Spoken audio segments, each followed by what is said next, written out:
So for this last one, you recognize it as a tan-secant combo. And so looking at the powers of both those tangents and secants, they're both odd. I see an odd power on the secant and an odd power on the tangent. So I'm going to want to peel off a secant tangent.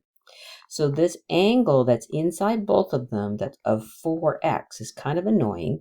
So this is this is why I suggest doing the W substitution to get rid of that ugly angle, because you'll just have extra fractions flying around.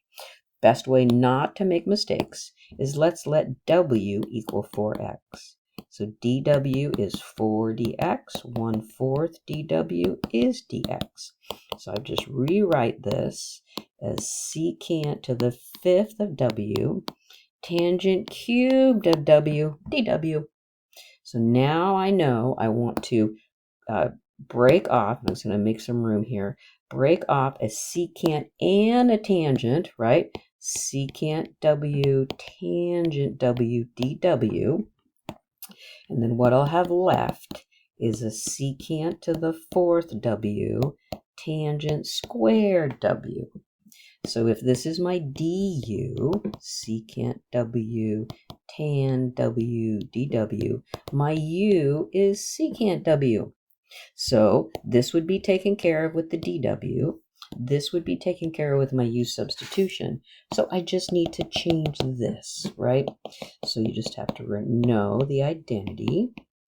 So this would be secant squared W minus 1.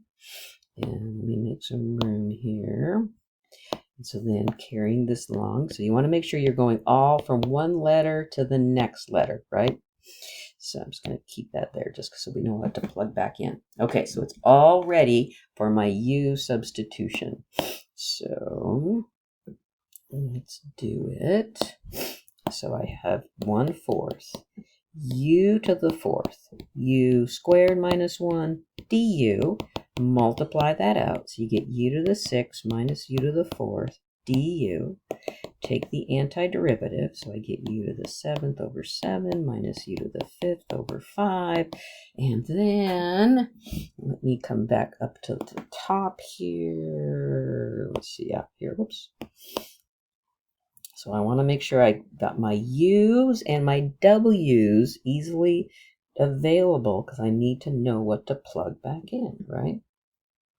Okay, so here we go. So here, if I take this, so I've got 1/6, and then I've got u to the 7th, so that's secant of w to the 7th power over 7 minus secant to the 5th w over 5 plus a c. Now finally plug the w back in, which was the 4x. So I would get 1/6 secant to the 7th of 4x over 7 minus secant to the 5th of 4x over 5 plus c.